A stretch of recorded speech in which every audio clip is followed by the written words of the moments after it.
Toute l'actualité politique et parlementaire, c'est le journal de 19 h de Public Sénat. Bonsoir à tous. Voici les titres de ce mercredi. Le laboratoire Servier ne pourra pas échapper à ses responsabilités. Mise au point très nette du gouvernement aujourd'hui après le rejet massif des premières demandes d'indemnisation déposées par les malades victimes du Mediator. La compétitivité avec son corollaire, le coût du travail, de moins en moins un gros mot. L'Élysée s'orienterait bien vers une hausse de la CSG pour alléger de 40 milliards d'euros les cotisations patronales. Le boom des polices municipales en France, mais elles connaissent une crise de croissance selon un rapport sénatorial qui avance 25 propositions pour sortir du flou. Cette force de sécurité qui est très prisée par les maires. Il y a 4000 communes ou presque qui sont aujourd'hui équipées donc, de forces municipales. Les explications dans ce journal de notre invité, le sénateur PS René Vandirenendomck. Et puis autre invité ce soir, Pascal Canfin, ministre écologiste du gouvernement en charge du développement. Le laboratoire Servier, cloué au pilori pour avoir dissimulé le danger de son antidiabétique, Mediator, souvent administré, on le sait, comme coupe-faim, espérait peut-être sortir par le haut du scandale. En effet, les premières demandes d'indemnisation transmises à la commission médicale dépendante du ministère de la Santé sont largement rejetées aux grandes dames des victimes, de la prise du médicament aux pires effets secondaires, notamment sur le plan cardiaque. Le lien de cause à effet est difficile à établir cas par cas. Mais aujourd'hui, la ministre de la Santé, Marisol Touraine, s'est empressée de rappeler le laboratoire à ses responsabilités. Julie Hulin. La colère de l'association des victimes du Mediator. À ce jour, 10% des dossiers d'indemnisation ont été étudiés par le collège d'experts de l'Office national des accidents médicaux. Parmi eux, plus de 8 demandes sur 10 auraient été rejetées.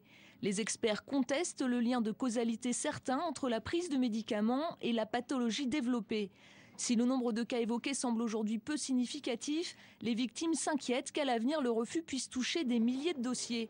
La ministre de la Santé Marisol Touraine a tenu ce matin à réaffirmer le soutien du gouvernement aux victimes. Je suis très attentive à ce que les victimes puissent être indemnisées correctement et je suis aussi très attentive à ce que le laboratoire Servier assume ses responsabilités. Au Sénat, la mission commune d'information Mediator avait l'an passé mené 5 mois de travaux et mis à jour une série de défaillances dans la chaîne du médicament à toutes ses étapes. Si on devait en rester là, à 80% de rejet, je crois que justice ne serait pas rendue. Donc je rappelle que les nombreux rapports d'experts, aussi bien parlementaires que celui de l'IGAS, ont conclu à la culpabilité du laboratoire Servier. Initialement prévu en mai, le premier procès du Mediator devant le tribunal de Nanterre a été reporté de plusieurs mois. Jacques Servier est lui parallèlement mis en examen pour tromperie et escroquerie. Et le Mediator, je vous le rappelle, a été retiré du marché en France. En tous les cas, il y a 3 ans maintenant. Il reste soupçonné d'avoir provoqué la mort d'au moins 500 personnes et voire, selon certaines études, de plusieurs milliers durant 30 années. Le Sénat a repoussé à 2015 l'interdiction du bisphénol A pour l'alimentaire. L'interdiction de ce composant chimique est maintenue au 1er janvier prochain pour les biberons, mais pour les autres contenants. Donc le Sénat reconnaît que le principe de précaution peut difficilement être imposé aux industriels dans un délai aussi court. Avant même les conclusions du rapport de Louis Gallois sur les moyens d'améliorer la compétitivité des entreprises, l'Élysée étudie des scénarios de plus en plus précis. Une baisse des cotisations patronales de 40 milliards d'euros sur 5 ans est envisagée, bel et bien financée par une hausse probable de la CSG. Explication de Marie Brémaud. C'était il y a quelques jours au Salon de l'Automobile, en marge de la visite officielle du président de la République. François Hollande avait parlé coût du travail avec les industriels de l'automobile. Cette discussion aurait porté ses fruits. Avant même la publication du rapport de Louis Gallois sur la compétitivité, l'Élysée serait sur une piste. D'après le journal Le Monde, le gouvernement envisagerait une baisse des cotisations patronales à hauteur de 40 milliards d'euros sur 5 ans. L'objectif est clair, améliorer la compétitivité des entreprises françaises. Mais comment financer cet allègement de charges? 2 pistes. Augmenter la CSG, la contribution sociale généralisée, de 8 à 10 milliards d'euros sur 5 ans. Ce scénario aurait la faveur de l'Élysée. Mais une autre piste est envisagée, une taxe écologique qui s'appliquerait donc aux produits polluants. Au gouvernement, les avis divergent. François Hollande a promis des décisions sur le sujet avant la fin de l'année. Et l'UMP ce soir critique un éventuel transfert de charges vers la CSG supporté par tous les Français au lieu de la TVA qui porte aussi sur les importations. La présidente du MEDEF estime que l'angoisse des patrons en France est à son comble. Laurence Parisot dénonce même un racisme anti-entreprise qui minerait l'économie française dans une interview publiée cette semaine par l'Express. Environ 1 millier de salariés de Sanofi ont défilé aujourd'hui à Paris contre la suppression de quelques 900 emplois dans le groupe pharmaceutique qui réalise des profits. Sur les banderoles, on pouvait lire Sanofric à la place de Sanofi. Dans un communiqué, ce soir, les sénateurs socialistes dénoncent le cynisme de ce laboratoire et réclament des mesures immédiates. Des mesures de soutien à la filière photovoltaïque. La ministre Delphine Batho a confirmé aujourd'hui la hausse du tarif de l'achat de l'électricité pour les Français qui installent des panneaux solaires chez eux. La filière est aux abois depuis quelques mois maintenant. Sandra Cerquera. C'est une bouffée d'oxygène pour la filière photovoltaïque. Le tarif de rachat de l'électricité produite par les installations de moins de 100 kW repart à la hausse. Elle augmente de 5,1% et même de 10% supplémentaires si le matériel provient de l'Union européenne. Une décision attendue par les professionnels du secteur, soucieux de relancer le Made in France. Ça va donner un souffle nouveau aux fabricants français qui sont européens et donc ils vont bénéficier en premier de cette mesure. Il y a donc environ 1500 emplois chez ces fabricants français, donc 1500 emplois qui sont en jeu et qui vont être maintenus, confortés donc par cette mesure. Une filière plutôt malmenée ces dernières années. En 2007 pourtant, lors du Grenelle de l'environnement, tous les espoirs sont permis. L'État s'engage à racheter l'électricité des particuliers à des tarifs avantageux, avant de mettre en place 3 ans plus tard un moratoire, parce que le système s'avère trop coûteux. Les tarifs sont alors revus à la baisse, les carnets de commandes se vident et la filière photovoltaïque perd 15 000 emplois. Les entreprises espèrent aujourd'hui que cette nouvelle hausse des tarifs va relancer la production. L'État, par ailleurs, s'est engagé à passer commande de plusieurs grosses centrales solaires. J-1 avant les États généraux de la démocratie territoriale. 2 jours de débat, d'abord au Sénat et puis à la Sorbonne. Ce sera à suivre sur Public Sénat. Les élus veulent se faire entendre avant la nouvelle étape de la décentralisation annoncée par le gouvernement. Ces dernières semaines, les communes, les régions, les départements ont plaidé leur cause et surtout défendu leur place dans le millefeuille territorial français.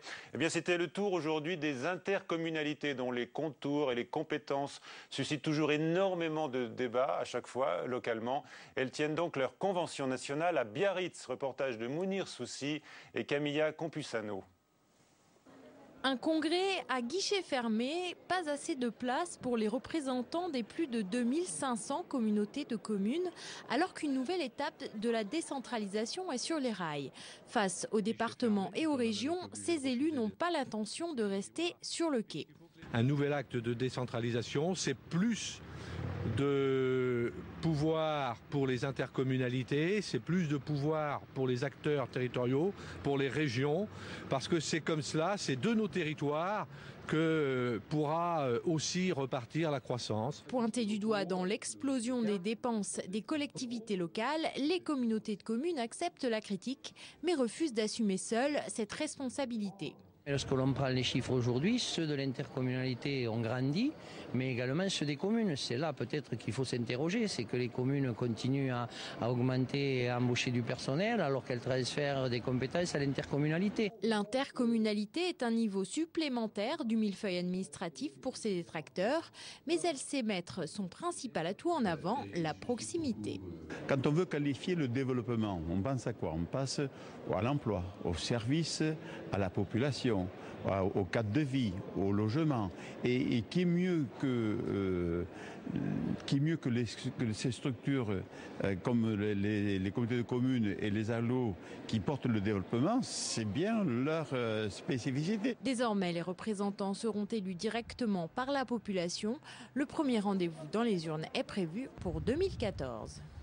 Le maire du 8e arrondissement de Paris, l'UMP François Lebel, crée la polémique à la manière de Monseigneur Barbarin. Le mariage gay ouvrirait la porte à l'inceste, la polygamie et à la pédophilie, écrit-il dans son bulletin municipal. Il évoque un spectacle mortel pour la civilisation avec la porte ouverte, écrit-il toujours, avec la légalisation du mariage gay à n'importe qui pour faire n'importe quoi. Fin de citation. Désapprobation aujourd'hui à l'UMP, tollé à gauche. Le maire de Paris, Bertrand Delanoë, dénonce ce soir des propos répréhensibles sur le plan pénal. Invité du 19h, donc Pascal Canfin, ministre écologiste en charge du développement. Bonsoir. Bonsoir. Et merci d'être avec nous. D'abord, que vous inspirent ces propos donc, du maire du 8e arrondissement de Paris sur les conséquences, selon lui, du mariage gay?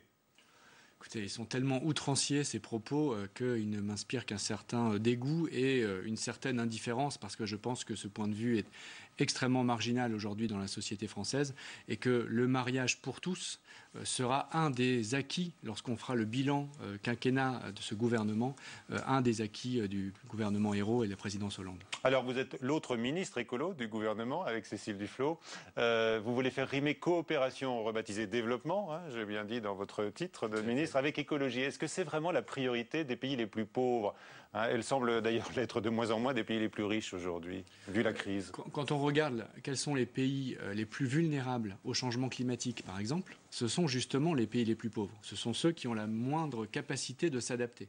Et donc, ils sont aujourd'hui, au contraire, très sensibles à ce qu'on puisse les aider à financer, par exemple, leur développement, mais un développement bas carbone, basé sur les énergies renouvelables. Il y avait un sujet tout à l'heure sur les panneaux solaires. Oui. Et donc, c'est une énergie qui peut être en plein développement dans un continent qui reçoit beaucoup de soleil, l'Afrique.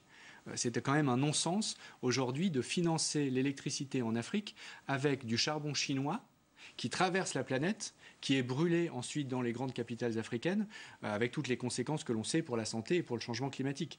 Donc nous avons fait le choix, et ce sera validé la semaine prochaine par l'Agence française de développement, qui est le bras armé de notre politique en la matière. Donc vous réorientez donc les priorités. Exactement. Nous allons réinvestir 6 milliards d'euros sur les 3 prochaines années pour financer et investir. Donc, ce n'est pas un don, hein, c'est un prêt. L'argent nous sera rendu sur 10 ans, 15 ans, 20 ans, dans les pays les plus pauvres, financer des énergies renouvelables et de l'efficacité énergétique. Je considère qu'en tant que ministre écologiste, c'est une réorientation extrêmement importante qui permet justement de concilier solidarité internationale, développement, lutte contre la pauvreté, mais aussi développement soutenable et lutte contre le changement climatique. L'aide au développement devient en fait l'aide à l'économie verte. Vous savez, Laurent Fabius, dans l'autorité sur laquelle je travaille, parle de signature développement durable de la France en matière d'aide publique au développement. Et donc nous sommes totalement en phase sur ce sujet. Je veux structurer une offre d'économie verte française qui peut être utile aux pays en développement. Vous savez que les villes explosent dans les pays du Sud.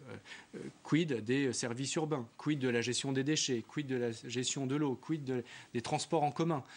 Il y a des entreprises françaises qui ont un savoir-faire, des PME qui ont des savoir-faire. Je souhaite rassembler toutes ces entreprises. Donc les grandes entreprises, avec Nicole Bricq, justement, pas que les grandes, aussi les petites sur les territoires, avec Nicole Bricq, ministre en charge du commerce extérieur, de façon à promouvoir une offre économique française qui rende service aux habitants des pays du Sud. Alors l'argent, on dit toujours que l'aide baisse, hein, l'aide au développement baisse d'année en année. Vous bénéficiez d'une partie, je crois, du produit de la taxe sur les transactions financières. Ça représente une somme importante, j'imagine, en perspective en tous les cas. Le président de la République a donc annoncé publiquement la semaine dernière à l'ONU, à New York, que 10% de la taxe française sur les transactions financières, en attendant la future taxe européenne sur laquelle nous sommes en train de travailler, 10% de la taxe française sera affectée au développement avec 2 grandes priorités, le climat et la santé. Ça représente quelle somme? Vous avez déjà fait vos calculs? Non, bien sûr, ça représente, selon les estimations budgétaires de la collecte de cette taxe, c'est une nouvelle taxe, donc c'est forcément une estimation, 160 millions d'euros qui viendront en plus donc, de l'argent qui était déjà budgété pour financer le développement. Ça veut dire que nous ne sacrifions pas la politique de solidarité internationale. C'est-à-dire qu'en période de disette budgétaire, alors qu'on serre la vis quand même dans tous les ministères, vous ne vous plaignez pas, Pascal Canfin? C'est un choix politique qui a été fait. Mais vous ne vous plaignez pas? Non, je ne me plains pas, dans la mesure où j'assume évidemment la baisse, la recherche d'efficacité supplémentaire et une certaine baisse des dépenses de fonctionnement qui est transversale à l'ensemble des ministères, sauf les ministères prioritaires comme l'éducation. Oui. Par contre, il y aura en plus, et pour contrebalancer en quelque sorte cet effort, les recettes de la taxe sur les transactions financières. Alors parlons du budget justement. Vous avez entendu que le gouvernement, l'Élysée en tous les cas, envisage d'augmenter la CSG pour alléger les charges des entreprises. On parle également d'une fiscalité écologique. Écoutez, il y a des réunions de travail sur le sujet. En ce moment, les chiffres qui sont annoncés dans le journal Le Monde ne sont pas forcément les bons.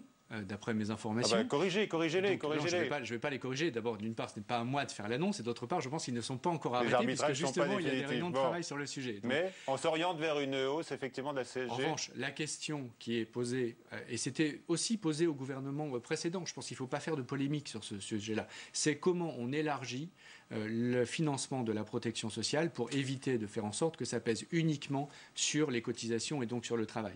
C'est un sujet, c'est une problématique partagée par tout le monde, par la droite, par la gauche.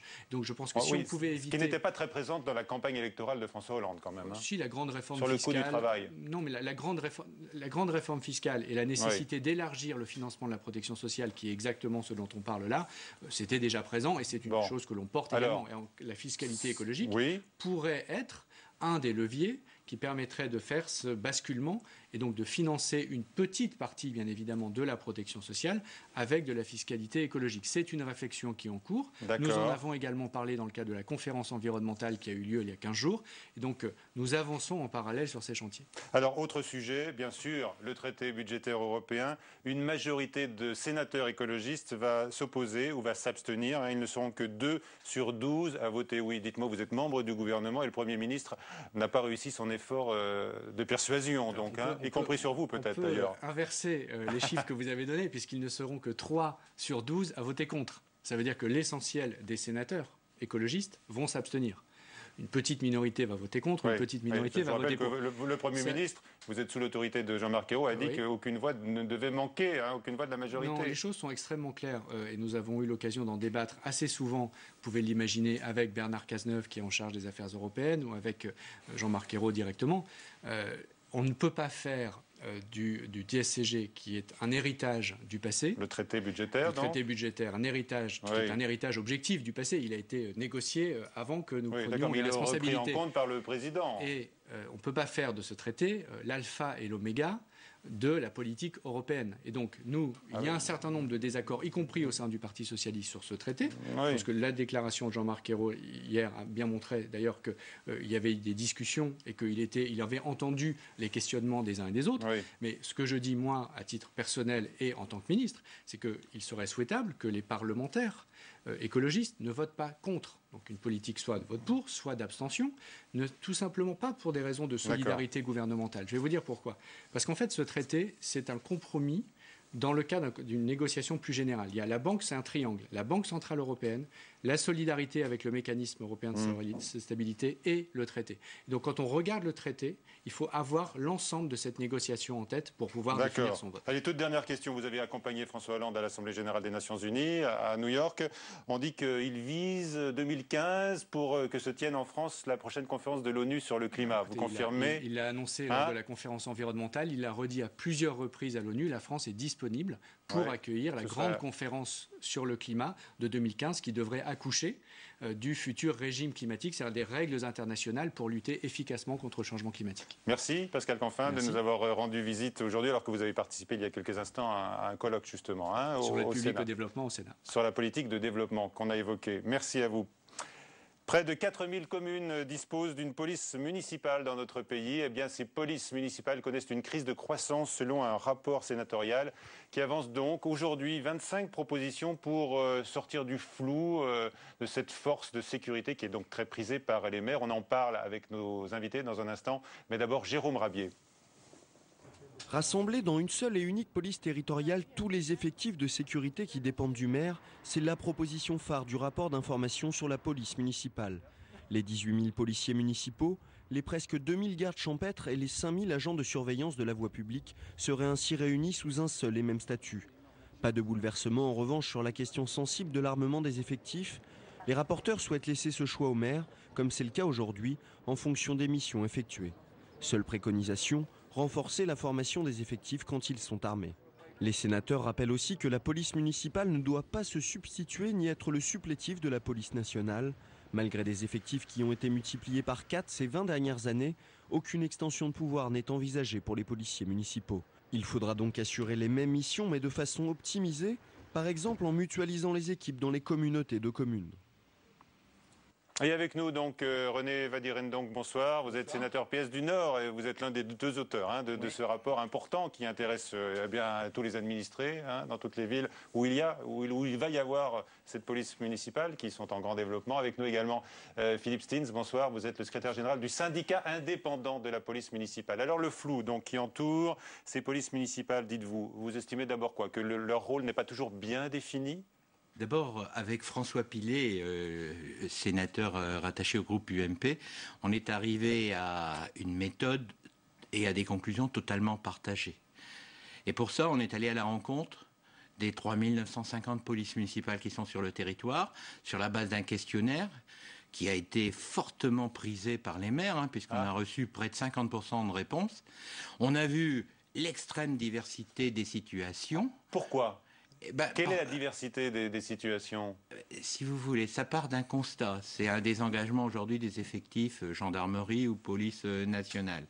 Et donc, il y a quand même chez les maires un souci de répondre à la pression de la population et en même temps sécuritaire. Et en même temps un souci de ne pas se laisser embarquer comme de simples supplétifs du désengagement de la gendarmerie et de la police nationale. Donc ils revendiquent, ces maires, ils revendiquent une meilleure définition des fonctions.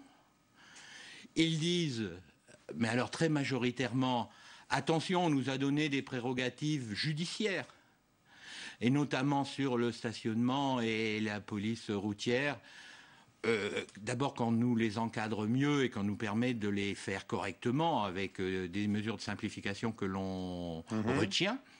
Mais ne nous embarquez pas davantage sur le judiciaire, parce que ça nous éloignerait de ce que massivement on réclame, c'est-à-dire de rester une police de la prévention. De la présence, en de la quelque sorte. présence de proximité. Pour et de le la vivre prévention. ensemble, dans la commune, dans les Ça, c'est quand même dans les quartiers, dans la rue. Clarification de la mission qu'on a entendue. Très bien. Alors ça, c'est là pour le point de vue des maires. Mais Philippe Stins, est-ce que vous avez des revendications en la matière? Est-ce que vous aimeriez demain être officier de police judiciaire pour aller plus loin? Non, je ne pense pas que ce soit une priorité pour les policiers municipaux.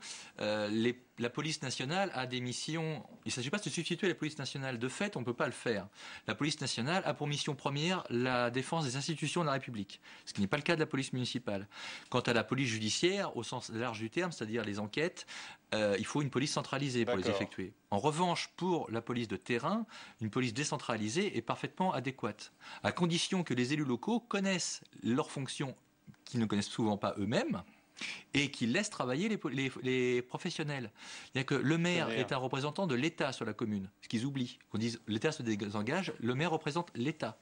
Le maire est officier de police judiciaire, et le maire doit faire appliquer les lois et les règlements de la République. Or malheureusement, certains maires ne le font pas. Certains maires ne le savent même pas. Donc ils emploient leurs policiers municipaux à tort et à travers. Qu'est-ce qui vous choque le plus aujourd'hui, vous, dans l'usage de vos collègues? Ce qui me choque le plus, c'est de voir des policiers municipaux qui sont employés pour servir l'apéritif aux commémorations. Ou alors pour apporter leur part aux personnes âgées. C'est des cas fréquents, ça? Je ne pense pas que ce soit des cas fréquents. De toute façon, si vous voulez, pour respecter le pouvoir de police des maires, et en même temps la diversité des situations constatées, nous on a cherché, c'est quand même l'axe central des propositions du rapport, à ce que les doctrines d'emploi qui varient d'un territoire à l'autre, soit contractualisées dans un cadre commun entre la police nationale, le procureur de la République pour celle des attributions judiciaires et bien sûr le maire. L'avantage de ce mode de faire, c'est que ça donne des droits et des devoirs à la collectivité qui emploie les policiers. Il y a une question fondamentale, c'est bien sûr... Faut-il ou non armer les polices municipales? Elles le sont majoritairement aujourd'hui. Elles sont... Après tous les débats qu'il y a eu ces dernières années. Écoutez, franchement, d'abord, il ne faut pas être hémiplégique quand on aborde ce genre de sujet. D'Evry à Nice, on a rencontré effectivement des polices municipales qui étaient armées. Nous, on pense que l'armement, c'est les missions qui le commandent. Et c'est donc le jeu de la convention locale de définir les conditions, les critères de l'armement. C'est la décision du maire et elle doit rester sa décision. Vous pouvez avoir dans une petite commune où il y a 2 policiers municipaux, la gendarmerie qui fait une réquisition du policier municipal pour accompagner un transport de fonds. Il ne serait pas choquant que la Convention l'a dit, eh bien, quand il exerce cette mission-là, le policier municipal est armé. Philippe Stins, est-ce que là vous avez des revendications en matière d'armement? Monsieur le sénateur est un homme politique, c'est tout à fait normal qu'il fasse de la politique. Le problème, c'est qu'on applique une réponse politique à une question technique. Moi, on peut contractualiser tout ce qu'on veut, ça n'empêchera pas qu'on ait des collègues, il y a Aurélie Fouquet, mais il y en a beaucoup d'autres malheureusement, qui peuvent se faire abattre du jour au lendemain sur un incident X. C'est-à-dire que quand on entend par exemple des élus qui disent oui, la police municipale n'est armée que la nuit, que je sache, les braquages, c'est pas la nuit, c'est le jour, parce que les magasins sont ouverts, etc. Donc moi, je demande qu'on me fasse ça par contrat et qu'on me garantisse que dans la rue de X, à tel endroit, à telle heure, il va rien se passer, qu'on va pas croiser un individu armé ou complètement fou qui va tirer sur les gens.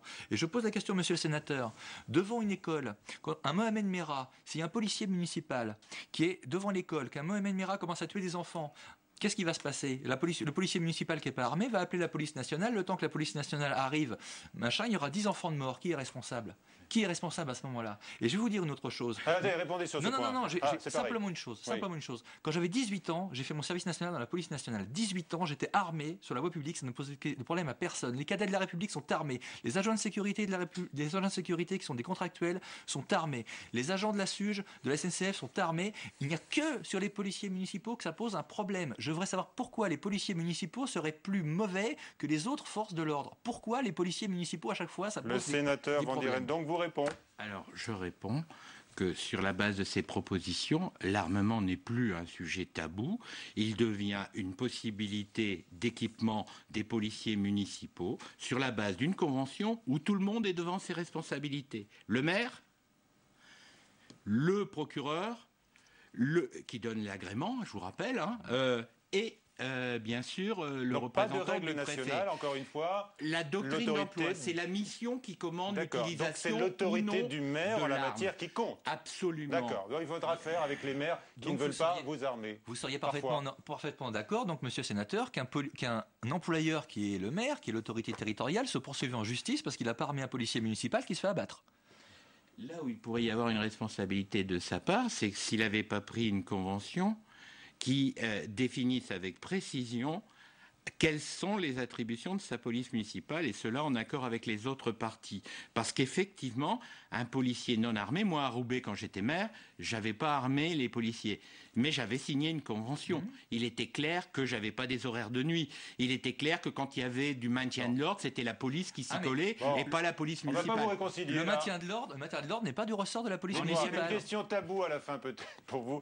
Est-ce qu'il y a plus de problèmes d'éthique avec les policiers municipaux qu'avec les policiers nationaux, sachant qu'il y a quelques affaires de ripoux qui sortent en ce moment, notamment avec la BAC à Marseille? Vous avez une réponse là-dessus? Moi, je peux vous dire une chose, et les représentants syndicaux l'ont dit également, il faut améliorer très significativement la formation des policiers municipaux. Et on fait des préconisations assez fortes plus d'éthique, pour garantir justement un référentiel de qualité dans le service dont l'éthique est une dimension incontournable. Très bien, c'est aussi bien sûr l'une de vos préoccupations. Vous allez le confirmer, mais on n'a plus le temps. Je constate juste qu'on a créé le CNAPS pour surveiller les sociétés de sécurité privée. On ne peut pas faire une inspection générale des polices municipales. J'aimerais bien savoir pourquoi. Peut-être pour pas embêter les maires. Très bien, continuez votre dialogue. Vous avez encore beaucoup de choses à vous dire. Merci à tous les deux. C'est la fin de ce journal. À demain 19h et à 22h. Bien sûr, Sonia Mabrouk pour le prochain rendez-vous d'information sur Public Sénat. Bonsoir. À suivre sur LCP, Assemblée nationale, question d'info.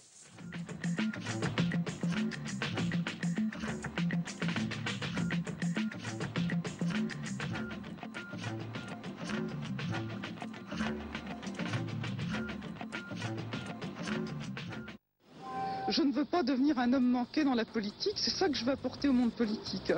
Figure atypique de la politique, Roselyne Bachelot s'est souvent illustrée par son style, sa liberté de ton, voire ses gaffes, diront certains. Aujourd'hui, alors qu'elle quitte la scène politique, quel bilan tire-t-elle? Était-elle si libre que ça? Cette semaine, nous déshabillons en tout bien, en tout honneur, l'ex-ministre de Jacques Chirac et Nicolas Sarkozy. Déshabillons-les, présenté par Hélène Risser, c'est ce soir à 22h45 sur Public Sénat.